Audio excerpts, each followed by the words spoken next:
ముహూర్తబాల శిక్ష, శ్రీరామనవమి నిర్ణయం. ఏమండి ముహూర్తాలు అంటున్నారు, మీరు పండుగల నిర్ణయాలు కూడా చెప్తున్నారు ఏంటి అని ప్రతిసారి దీని మీద ఒక చిన్న కామెంటరీ చెప్తున్నాను. నిజమే, ఇది మనకే రావాలి. ముహూర్తాలు అనేది ఎవరైతే పెడుతున్నారో ఆ ముహూర్తాలు పెట్టే పండితులకే ఈ ఉగాది నిర్ణయం కానీ శ్రీరామనవమి నిర్ణయం కానీ ఇవన్నీ తెలిసి చెప్పాలి. ఏమండి మా గుళ్ళో రామనవమి కళ్యాణం ఎప్పుడు చేసుకోవాలి అంటే మీరు తెలిసి చెప్పకుండా తెలియకుండా చెప్పకుండా ఎట్లా కుదురుతుంది? తెలియకుండా ఏదో ఒకటి చెప్తే తప్పు. కాబట్టి తెలుసుకోవాల్సిన ధర్మం ఉంది కాబట్టి ఇక్కడ చెప్తున్నాం.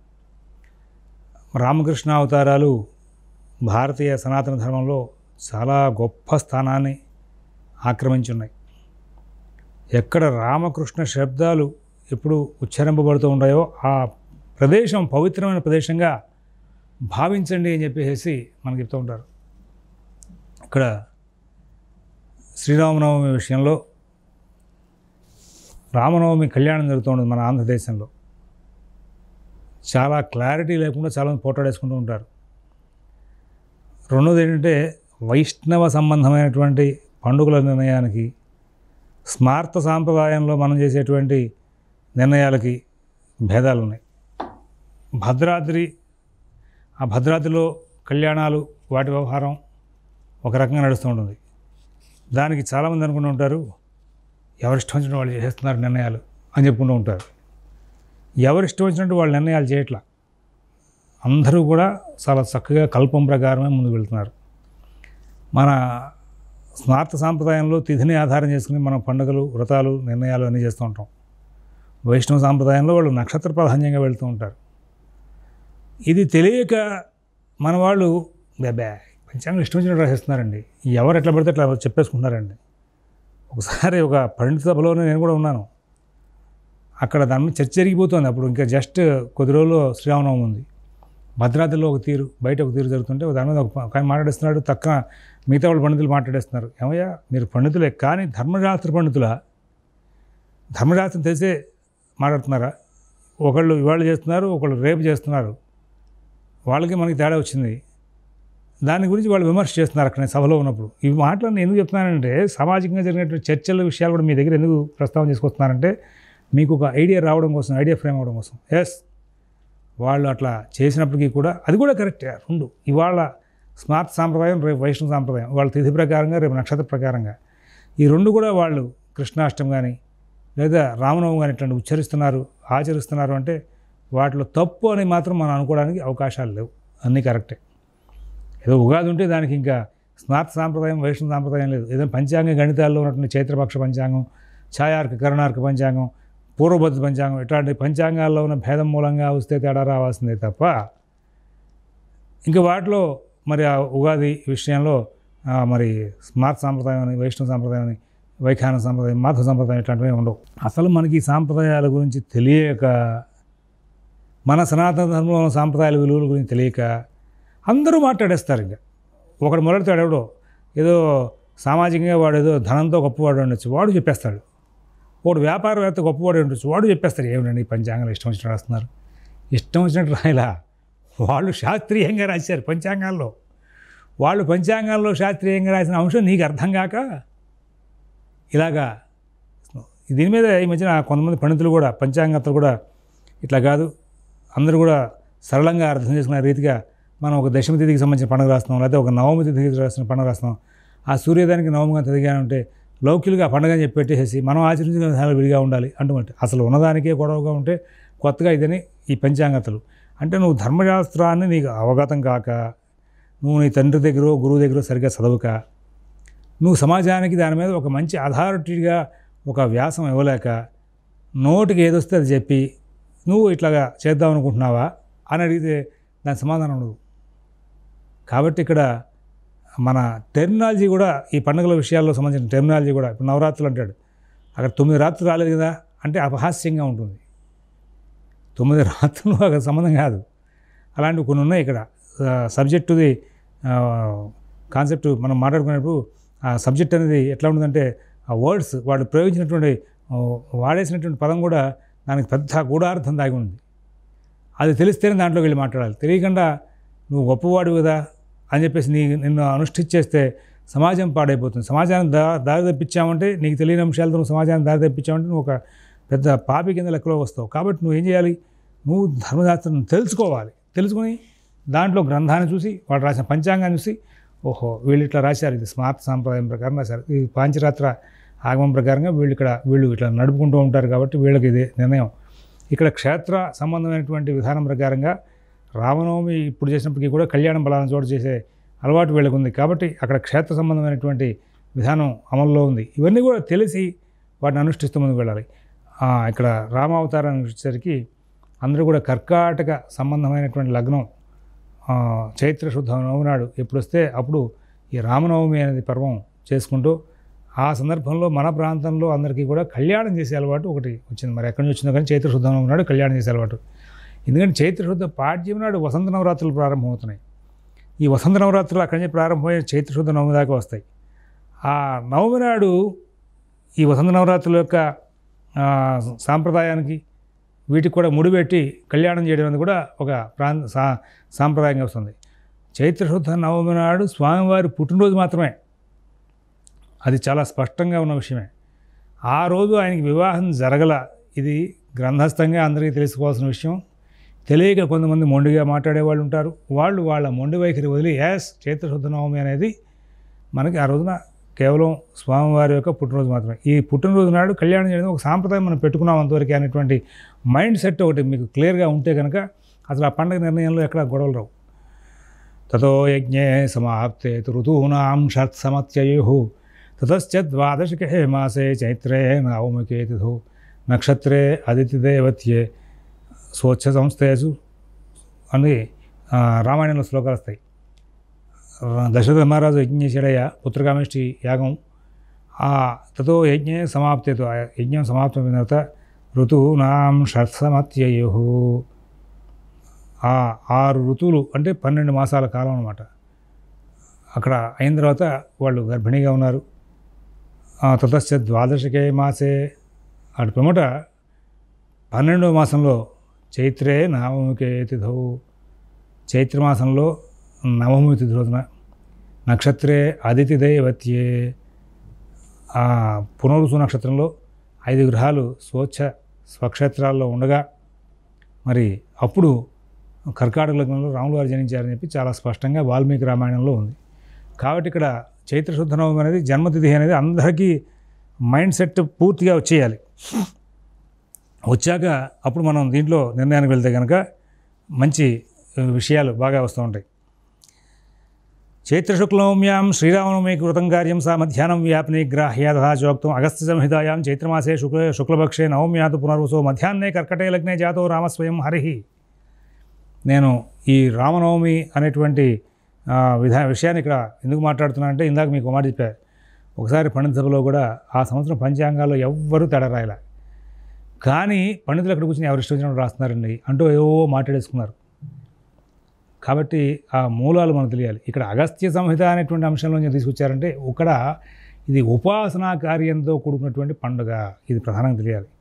ఒక వినాయక చవితి లేకపోతే ఒక విజయదశమి, ఇవన్నీ ఒక విధానాలు వేరు. విజయదశమిలో కూడా ఉపాసనా క్రమం ఉంది, అయితే అక్కడ పర్వం కూడా ఉంది, పండుగ వాతావరణంతో కూడుకున్నటువంటి ఏర్పాట్లు. రామనవమి నాడు మనం మిగతా పండుగల్లాగా ఈ రోజున అక్కడ పిండి వంటలు చేసుకోవడాలు, తలస్నానాలు చేయడం వీటికి కాదు ప్రాధాన్యం.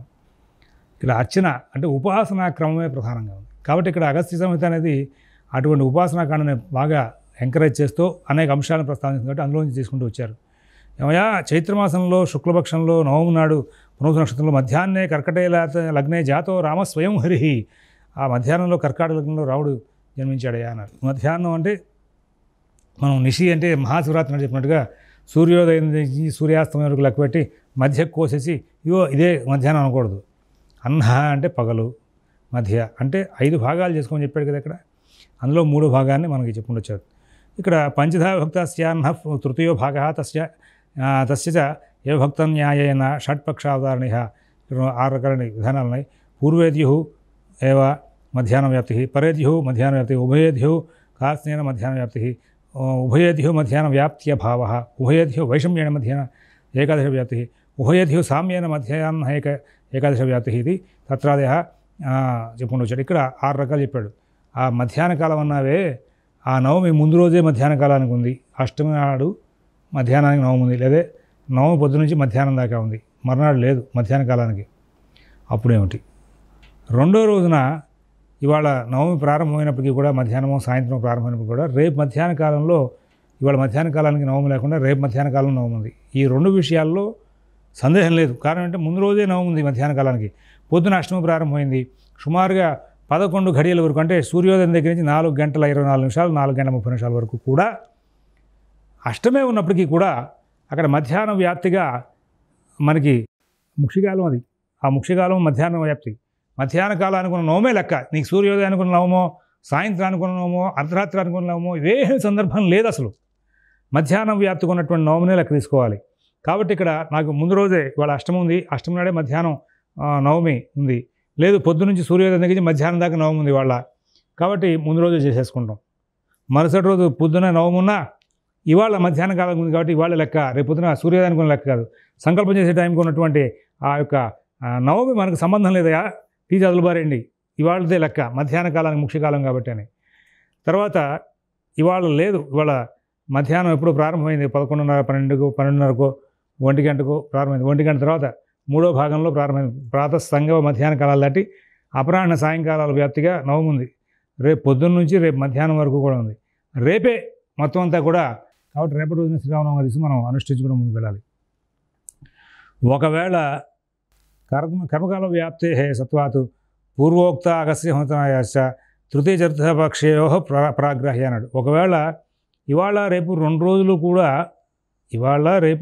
కూడా నవమి మధ్యాహ్న కాలాన్ని పెట్టుకుంది. ఇవాళ పొద్దున 9 ప్రారంభమైంది, రేపు మధ్యాహ్నం 1 గంట వరకు ఉంది, అంటే ఇవాళ మధ్యాహ్న కాలానికి ఉంది. మధ్యాహ్న కాలం ఎట్లా గుర్తు చేసుకోవాలి? సూర్యోదయం దగ్గర నుంచి సూర్యాస్తమయం వరకు ఉన్నటువంటి గంటలు నిమిషాలు ఎన్నైతే ఉన్నాయో వాటిని 5 భాగాలు చేస్తే మొదటి భాగం ప్రాతకాలం, రెండో భాగం సంగమకాలం, మూడో భాగం మధ్యాహ్న కాలం. ఆ మధ్యాహ్న కాల వ్యాప్తికి మొత్తానికి కూడా ఇవాళ ఉంది, రేపు ఉంది. ఒకవేళ మధ్యాహ్న కాలానికి ఇవాళ లేదు, రేపు లేదు, ఇలాంటి 2 సందర్భాల్లోనూ కూడా మరుసటి రోజునే తీసుకోండి అని స్పష్టంగా చెప్పాడు. ఇక్కడ అగస్త్య సంహిత అనేటువంటి గ్రంథాన్ని ఆధారం చేసుకుని నిర్ణయ సంధిలో కూడా ఈ విషయంలో ద్వయోర్మధ్యాహ్నయుక్త చేన్నో ఓష్య పూర్వ సంయుత పరవిద్ధైవ కర్తవ్య శ్రీరామనవమి తిథి అన్నాడు. ద్వినద్వయ మధ్యాహ్న వ్యాప్తో తదభావే వా అష్టమే విద్ధా దోష బహుళ్యాత్ పునర్వసృక్షయ అక్షయుక్తామపి త్యక్త్వా పరైవేతి రామార్చన చంద్రికాయామభిధానాచ్చ. రామార్చన చంద్రిక అనేటువంటి గ్రంథంలో ఈ యొక్క విశేషాన్ని సూచించాడు. నువ్వు పునరుసు నక్షత్రంలో రాముల వారు పుట్టాడు కదా అని చెప్పేసి పునరుసు నక్షత్రానికి ప్రాధాన్యం ఇచ్చి ముందు రోజు లేదు, మరుసటి రోజు లేదు, ముందు రోజు మధ్యాహ్న వ్యాప్తి ఉంది, మరుసటి రోజు మధ్యాహ్న వ్యాప్తి. ఇట్లాంటి సందర్భాల్లో ముందు రోజు కన్నా ప్రాధాన్యం ఇస్తావేమో నక్షత్రాన్ని పట్టుకుని, ఇక్కడ నక్షత్రానికి సంబంధం లేదయా. కాబట్టి దినద్వయ మధ్యాహ్న వ్యాప్తో తద్ అభావేవా, మధ్యాహ్న వ్యాప్తికి ఉన్నను లేకున్నను అష్టమి విద్ధ దోష బాహుళ్యాత్ పూర్వదినే పునర్వసు అక్షయుక్తామపి త్యక్త్వా పరైవేతి రామార్చన చంద్రికాయామభిధానాచ్చ. రామార్చన చంద్రిక అనేటువంటి గ్రంథంలో చెప్పారు. కాబట్టి నిర్ణయసింధుగారుడు కూడా ఏం చేశారంటే ద్వయో మధ్యాహ్నం యుక్త చేన్నోపోష్య పురుషంయుత పరవిద్ధైవ కర్తవ్య శ్రీరామనవమి ఇది అని చెప్పి 2 రోజులు కూడా నీకు నవమి మధ్యాహ్న కాలానికి ఉన్నది, అప్పుడు కూడా మరుసటి రోజు చేసుకో. 2 రోజులు మధ్యాహ్న వ్యాప్తిలో లేదు, అప్పుడు కూడా మధ్యాహ్నం చేసుకోవయా అని చెప్పేసి చెప్పుకుంటూ వచ్చాడు. ఇక్కడ ఇవి 2 మాటలు చెప్పుకుంటూ వచ్చాడు. పంచమపక్షేతు ఎత్ర మహతి సా గ్రాహ్య, షష్ఠేతు పరాగ్రాహ్య తదుక్తం అగస్త్యతాయాం నవమి చాష్టమి విద్ధ త్యాజ్య విష్ణుపరాయణై ఉపోషణ నవమ్యాం వై దశమ్యాం వై పారణం అష్టమి విద్ధర్క్షాపి నోపోష్యతి మాధవ రామాచంద్రికాయమపి విద్ధ ఇవ చేదృక్షయుక్త ప్రథం తత్ర కథం భవేత్ విద్ధా నిషేధ శ్రవణాన్ నవమి చేతి వాక్షితః వైష్ణవానాం విశేషాత్తు తత్ర విష్ణుపరైరపి దశమ్యాదిషు వృద్ధిశ్చేత్ విద్ధా త్యాజ్యా చ వైష్ణవైః తదన్యేషాంచ సర్వేషాం వ్రతం తత్రైవ నిశ్చితం అత్ర దశమ్యాదిషు వృద్ధిశ్చేదితి తదన్యేషామితి వచనాత్ యదా ప్రాతః త్రిమూర్త నవమి దశమి చ క్షయత్వాత్ సూర్యోదయాదర్వాగేన సమాప్యతే తదా స్మార్తానంతరే విద్ధా మేమేత్యర్థ అని చెప్పి చెప్పుకుంటూ వచ్చాడు. దీనికి వ్యాఖ్యానం చెప్పుకుంటూ వచ్చి ఎక్కడ ఎక్కువ ఉంటే ఆ దినాన్ని గ్రహించాలి అన్నాడు. మహతి అనే పేరుతో వదిలాడు. అక్కడ ఏంటి సామ్యేన వైషమ్యేన అనే విషయాల్లో ఒకవేళ ఉభయేత్యు వైషమ్యేన, ఒకవేళ 2 రోజులు కూడా వైషమ్యంగా అంటే ఇవాళ మధ్యాహ్నం వ్యాప్తిలో రేపు మధ్యాహ్నం వ్యాప్తిలో ఎక్కువ తక్కువ గురించి చూస్తే ఇవాళ ఎక్కువగా ఉంది మధ్యాహ్నం వ్యాప్తిలో ఇవాళ తీసుకోండి, రేపు ఎక్కువ ఉంది రేపు తీసుకోండి. మరి అని చెప్పుకుంటూ వచ్చాడు. ఈ విషయానికి వచ్చేసరికి 2 రోజులు కూడా మరి వైషమ్యంగా ఉన్న సందర్భంలో ఏ రోజు ఎక్కువ ఉంటే ఆ రోజు తీసుకోండి అనే విషయంలో ఆయన ఏం చెప్పుకుంటే పంచమపక్షేతు ఎత్ర మహతీ సాగ్రాహ్య అన్నాడు. ఈ మహతి అనే పదం వాడిన కారణంగా ఎక్కడ ఎక్కువగా ఉంటే అక్కడే తీసుకోండియా అని చెప్పుకుంటూ వచ్చాడు.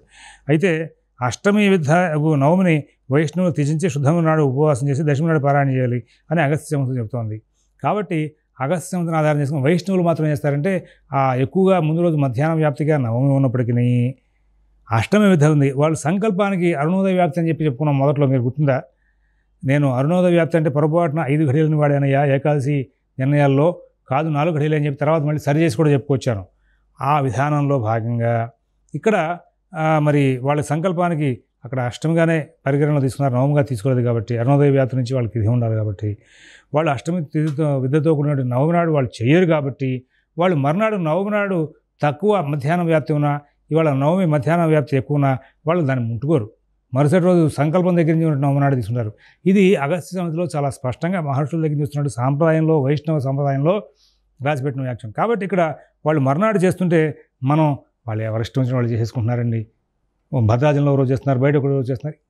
ఇవి పిచ్చి మాటలు. ఈ గ్రంథస్థమైన మాట తెలియకుండా నోటికి ఎంత వస్తే అంత మాట్లాడకూడదు. గ్రంథస్థంగా దీన్ని ఇలాగే చెప్పాడు కాబట్టి ఇట్లాగే ఆచరించుకుంటూ వెళ్ళాలి. మరి అక్కడ మాధవుడు కూడా అట్లా చెప్పాడు అని చెప్పుకుంటూ వచ్చాడు. ఇక్కడ మాధవాచార్యుల మతం కూడా చెప్పుకుంటూ వచ్చి చెప్పేసిన తర్వాత ఏమన్నాడు ఇక్కడ, విద్య తగిలించో నక్షత్రం ఉందేయా అని చెప్పి నక్షత్రానికి ఎక్కువ ప్రాధాన్యం ఇస్తామంటావేమో.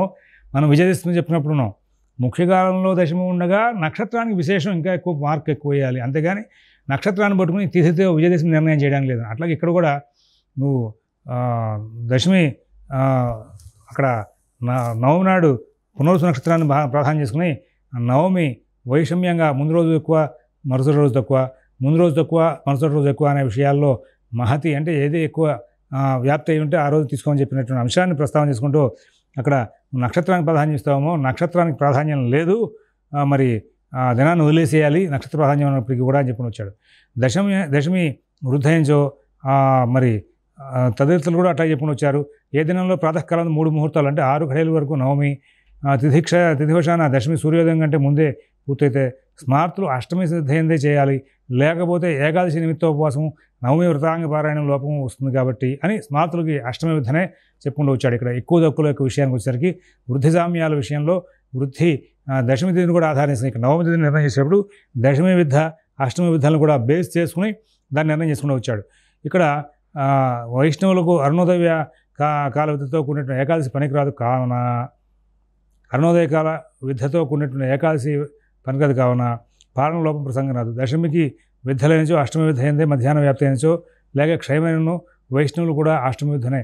తిథులు కనుక క్షయంలో ఉన్నప్పుడు వైష్ణవుల విషయంలో కూడా ఇట్లాంటి వస్తూ ఉంటాయని చెప్పేసి విషయాన్ని అక్కడ చేసుకుంటూ వచ్చాడు. ఇక్కడ వైష్ణవానాం అరుణోదయ విద్య ఏకాదశ్య హేత్యాన్న పారణాలోప ప్రసంగ ఇది ద్వితీయో తై కార్యం సూచయతి.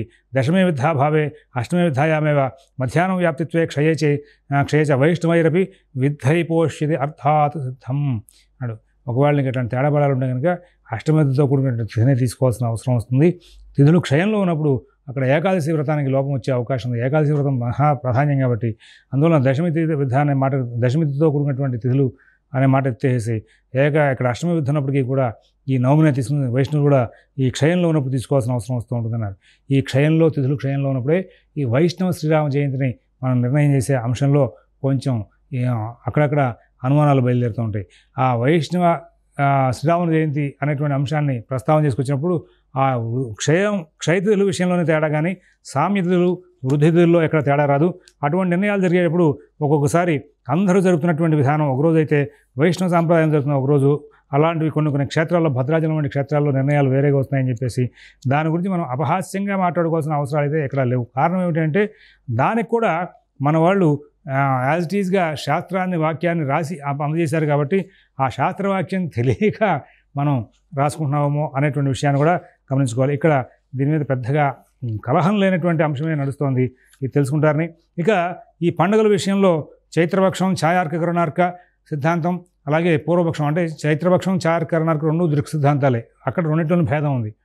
పూర్వపతి పంచాంగం వీటిల్లో ఉన్నటువంటి భేదాలని అనుష్ఠిస్తున్నప్పుడు అక్కడ గణితంలో తేడా వస్తే, నిర్ణయాలు తేడా వస్తే మనం అప్పుడు కొంచెం వ్యంగ్యంగా మాట్లాడుకోవడం అనేది కూడా పనికిరాదు. ఎందుకంటే ఆ గణితం కూడా పూర్వం చూస్తున్నటువంటి విధానాలే.